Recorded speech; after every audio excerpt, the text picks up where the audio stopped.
নমস্কার। আজকে আমাদের আলোচ্য বিষয়বস্তু হলো যে বিশেষ কোন কোন লক্ষণ দেখে আপনি বুঝবেন যে আপনি দৈব সুরক্ষা পাচ্ছেন। এতে যাওয়ার আগে বলে রাখি, যারা অ্যাস্ট্রোলজিক্যাল কনসালটেশনস বা যারা অ্যাস্ট্রোলজিক্যাল গাইডেন্স যারা চাইছেন, বা যারা মেডিটেশন শিখতে চাইছেন, বা যারা অ্যাস্ট্রোলজিও শিখতে চান, তারা চ্যানেলে ডেসক্রিপশন দেওয়া নাম্বারে কনসাল্ট করতে পারেন। চলুন শুরু করা যাক। এবং প্রথম যে পয়েন্টটা বলবো, কিভাবে বুঝবেন যে আপনি দৈব সুরক্ষা পাচ্ছেন,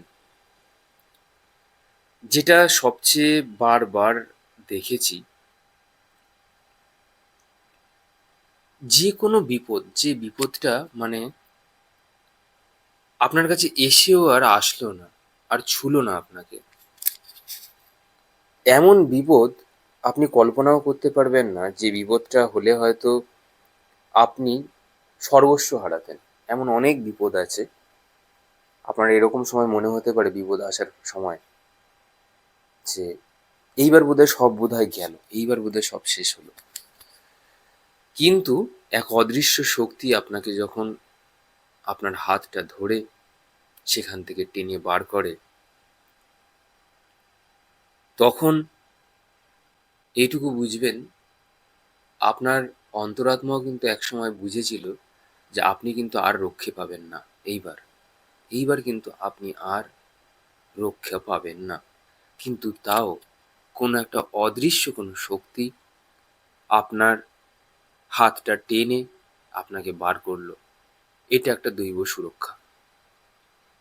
আমাদের যখন সব শেষ হয়ে আসে, যখন মৃত্যুর খুব কাছাকাছি আমরা থাকি, তখন আমাদের অন্তরাত্মাও কিন্তু জানান দেয় যে এইবার কিন্তু তোমায় যেতে হবে, এইবার কিন্তু শেষ। ঠিক এরকম বিপদের সময়ও কিন্তু আমাদের অন্তরাত্মা বলে ভিতর থেকে, এইবার বোধহয় আর রক্ষে পাওয়া গেল না। তাই এই যে বড় বড় বিপদ, যেখান থেকে আর রক্ষা পাওয়ারও কোনো চান্স নেই বা সুযোগ নেই, সেখান থেকেও যদি কেউ রক্ষা পেয়ে যায়, তাহলে এটি একটি দৈব সুরক্ষা। পরের পয়েন্ট বলবো, পরের পয়েন্টে না খুব কম মানুষের সাথে ঘটে। যখন আমরা কখনো হাসাহাসি করি, বা যখন কখনো আমরা খুব খুশি থাকি, যখন আমাদের চারপাশের অবস্থাটা খুব ভালো থাকে, তাই তো? কিন্তু কঠিন সময়, অতি কঠিন সময়েও আপনি যদি হাসতে পারেন, আপনার মধ্যে যদি শান্তি অনুভব হয়, হাসতে হাসতে চোখ থেকে যদি জল এমনকি বেরিয়ে যায়, বুঝবেন আপনার মধ্যে কোনো দৈবিক কৃপা বা দৈবিক সুরক্ষা বা দৈবিক বলয় সর্বদাই উপস্থিত রয়েছে। এই বিশ্ব সংসারে হাতে গোনা কয়েকজন আছে যার বা যাদের কঠিন সময়ের মধ্যেও হাসি পায়। দেখুন, খুব কঠিন সময় তাও হাসি পাচ্ছে, এটা কখন সম্ভব? যখন সেই মানুষটা প্রবল জ্ঞানী হয়, নতবা সেই মানুষটি পুরো বদ্ধ উন্মাদ বা পাগল হয়। এবার কি ধরনের পাগলামি? এক হচ্ছে ভক্তির পাগলামি, আরেকটা হচ্ছে কি জ্ঞানীর পাগলামি। মানে তখনই মানুষ হাসতে পারে, সাধারণ নর্মাল মানুষ কঠিন সময়ে এসে হাসা, এই জগৎটাকে পুরো গোটা রঙ্গমঞ্চ হিসেবে দেখা, খুব কম মানুষজন আছেন যাদের দ্বারা এটাই সম্ভব হয়। তো কঠিন সময় যদি আপনি খুব শান্তি এবং হাসি অনুভব করেন বা খুশি অনুভব করেন, বুঝবেন দৈবিক সুরক্ষা বা বলয় আপনাকে সব সময় কিন্তু ঘিরে রেখেছে। ৩ নম্বর পয়েন্ট যেটা দেখা গেছে, সঠিক সময় সঠিক মানুষের কাছ থেকে হেল্প পেয়ে যাওয়া বা সাহায্য পেয়ে যাওয়া। এমন একটা রোগ ঘটেছে আপনার বা রোগ হয়েছে, সেটার জন্য যথোপযুক্ত উপাচার নেওয়ার জন্যে যদি আপনার সঠিক সময়ে সঠিক ডক্টর যদি চলে আসে বা ডাক্তার যদি চলে আসে, সেটা আপনার মানসিক রোগ হোক বা আপনার গুরু দীক্ষা হোক বা যে কোনো ধরনের সমস্যার ক্ষেত্রে, তখন সেই সময় বুঝবেন যে এটা একটা দৈবিক কৃপা বা দৈবিক সুরক্ষা। এই দৈবিক সুরক্ষা বা বলয় আপনাকে রক্ষা করছে। পরের পয়েন্টে যাব, ৪ নম্বর পয়েন্ট।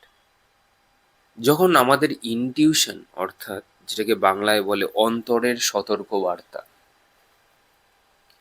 আপনাকে যখন সতর্ক করে, কোনো মানুষ দেখবেন খুব ইনটিউটিভ হয়, মানে পরে ঘটনা কি ঘটবে এগুলোকে তারা আগে থেকেই আর কি আন্দাজ করতে পারে বা আজ করতে পারে। তো আপনাকে যখন অন্তরের সতর্কবার্তা আগে থেকেই যখন জানান দেয় বিপদের হদিশের, এটা বুঝবেন যে আপনার কিন্তু বা আপনার সাথে ওই এক দৈবিক সুরক্ষা বা দৈবিক বলয় সর্বদা উপস্থিত। পরের পয়েন্ট বলবো, যখন আপনার খুব কঠিন সময় চলছে বা আপনার খুব মানসিক অশান্তিতে ভুগছেন বা মানসিক অস্থিরতার মধ্যে দিয়ে আপনি যাচ্ছেন, তখন যদি আপনি গিয়ে প্রার্থনা করেন, প্রার্থনার পরে যদি আপনার হঠাৎ করে শুধুমাত্র গেলেন, প্রার্থনা করলেন এবং তারপর যদি প্রবল মানসিক শান্তি যদি আপনার মধ্যে নেমে আসে, এমনি হঠাৎ করে, তাহলে কিন্তু দেখবেন বা বুঝবেন যে দৈবিক সুরক্ষা বা দৈবিক বলয় কিন্তু আপনার মধ্যে কিন্তু রয়েছে। পরের পয়েন্ট বলবো, ভুল পথে যাওয়ার আগেই যখন কোনো বাধা এসে আপনাকে থামিয়ে দিয়ে যায়, অর্থাৎ মনে করুন আপনার একটা কর্মপ্রাপ্তির সম্ভাবনা আছে বা বিবাহের কোনো সম্ভাবনা আছে, মাঝপথে এমন একটা বিঘ্ন বা বাধা উৎপন্ন হলো, আপনি তো দিশেহারা যে কেন এরকমটা হলো। একটা এত ভালো চাকরি বা একটা এত ভালো বিয়ের সম্বন্ধ এসেছে, তারপরেও এই বিঘ্নটা আপনাকে যদি থামিয়ে দেয়, আপনি তো বুঝতে পারলেন না, আপনি তো পাগলে দিশেহারা হয়ে গেলেন। কিন্তু এই বিঘ্নটা পরে গিয়ে আপনি হয়তো দেখলেন বা জানতে পারলেন, যার সাথে আমার বিবাহ হওয়ার কথা ছিল, হয়তো মোটেও সেটা খুব একটা সুবিধের কোনো জায়গা ছিল না, বা আপনার যে কর্ম, মানে কর্মপ্রাপ্তির যে কথাটা যেটা ছিল, তো সেই কর্মেরও যে জায়গাটা সেটাও কিন্তু বিশেষ সুবিধার নয়। সেখানে মানুষজনকে বেশি হ্যারাস করা হয় বা কিছু অন্য কিছু। ফলে সেখানে যদি বাধা এসে বা বিঘ্ন এসে আপনাকে যদি বাঁচিয়ে দিয়ে যায়, এগুলো আমাদের না খুব পরে বোধগম্য হয় যে কি হয়ে গেল আসলে আমাদের সাথে।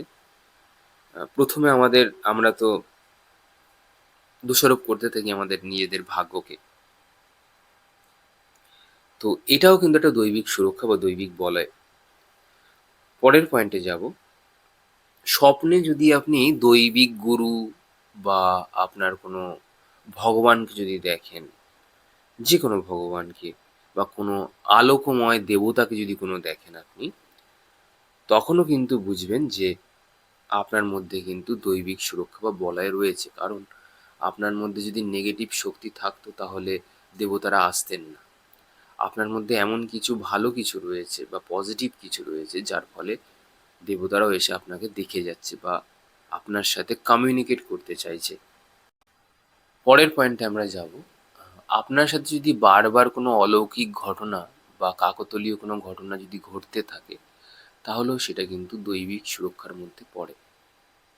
কীরকম একটা উদাহরণ দিলে পরে বুঝতে পারবেন।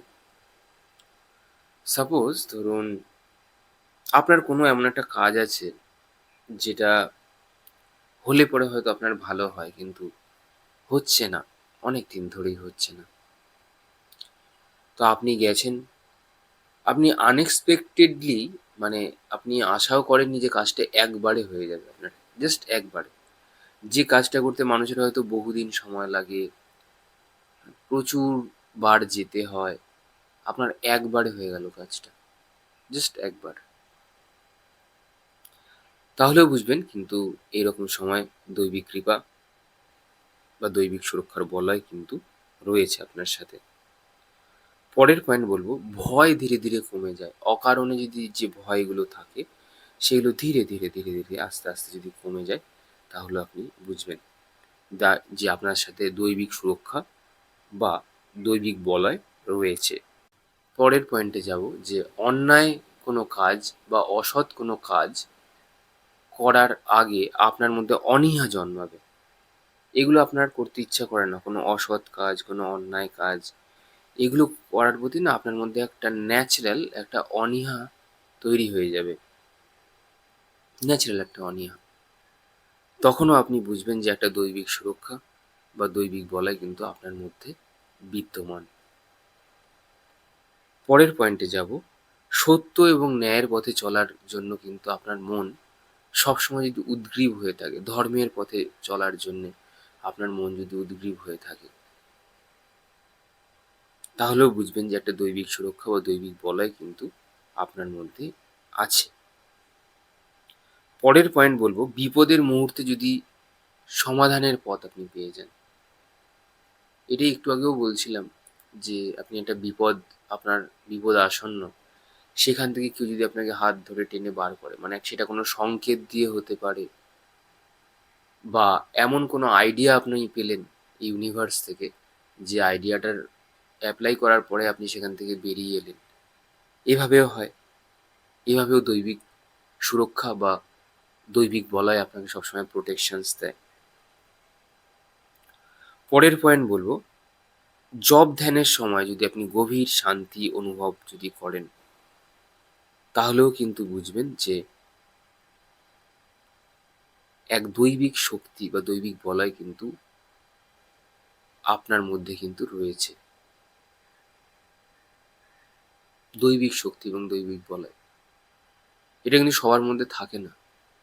জপ ধ্যানের সময় সময় যদি প্রশান্তি চলে আসে, খুব রেয়ার মানুষের মধ্যে থাকে এরকম ব্যাপার।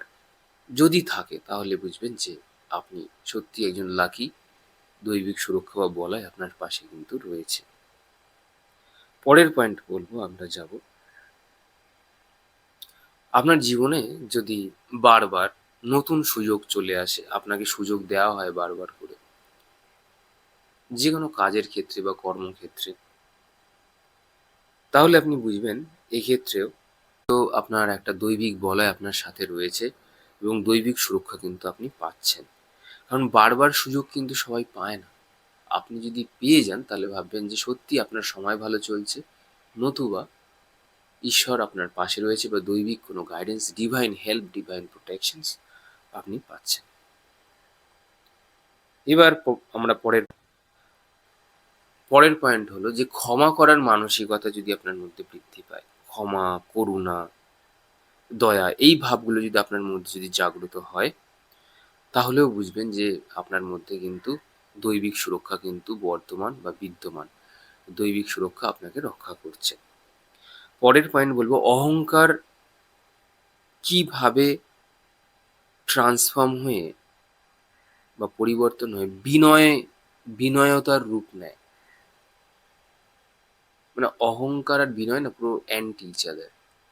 অহংকার থাকলে বিনয় হওয়া একটা মানুষকে খুব কঠিন।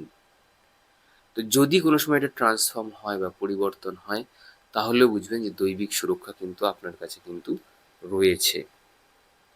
পরের পয়েন্ট বলবো, ঈশ্বর এবং গুরুর প্রতি বিশ্বাস যদি আপনার দিনের পর দিন যদি বাড়তে থাকে, সবার বাড়ে না, সবার জানেন তো বিশ্বাস এবং ভক্তি একটা জায়গাতে গিয়ে স্টাক হয়ে যায়, থেমে যায়। কিছু মানুষের আছে দেখবেন ধ্যান বা সাধন একটা জায়গাতে লেভেলে ওঠার পরে শেষ হয়ে যায়, মানে থেমে যায়, আর অগ্রগতি হয় না। কিন্তু আপনার যদি বাড়তেই থাকে, বাড়তেই থাকে, বাড়তেই থাকে, সেটা বিশ্বাস, ধ্যান, জপের কৌশল যাই হোক না কেন, প্রশান্তি, তাহলেও আপনি বুঝবেন যে এক দৈবিক কৃপা বা দৈবিক বলয় আপনার চারপাশে কিন্তু সবসময় রয়েছে এবং আপনি সেই হেল্প বা দৈবিক প্রোটেকশনস আপনি কিন্তু পাচ্ছেন। পরের পয়েন্ট বলবো, সব প্রতিকূলতার মধ্যেও যদি আপনার মনে হয় যে আমি একা নই, ঈশ্বর আমার সাথে আছেন।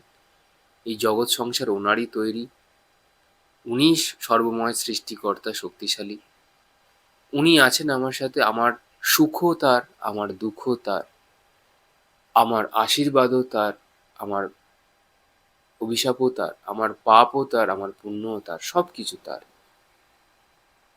আপনি জানবেন এই সারেন্ডারের চিন্তাভাবনা কিন্তু এক দৈবিক সুরক্ষারও জন্ম দেয়। আপনি যেই মুহূর্তে বললেন ঈশ্বরের জিনিস ঈশ্বর দিয়েছে, আবার সেই নিয়ে নিয়েছে, আপনার শনিও ভালো হয়ে যাবে, আপনার গুরুও ভালো হয়ে যাবে, আপনার বরুণও ভালো হয়ে যাবে, আপনার জীবনে মিরাকেলস ঘটবে, আপনার জীবনে ম্যানিফেস্টেশনস হবে। কারণ আপনি তো পুরো ছেড়েই দিয়েছেন যে ঈশ্বরের জিনিস কোনো একটা মানুষকে আপনার জীবনে দিয়েছিল, আবার তাকে তুলে নিয়েছে। ঈশ্বর দিয়েছে, আবার ঈশ্বরই তাকে নিয়ে নিয়েছে। সবই তার, তার জিনিস সে যা খুশি তাই করতে পারে। তো আজকে এত অবধিই থাক, আবার কালকে আপনাদের সাথে আমার দেখা হবে। ধন্যবাদ।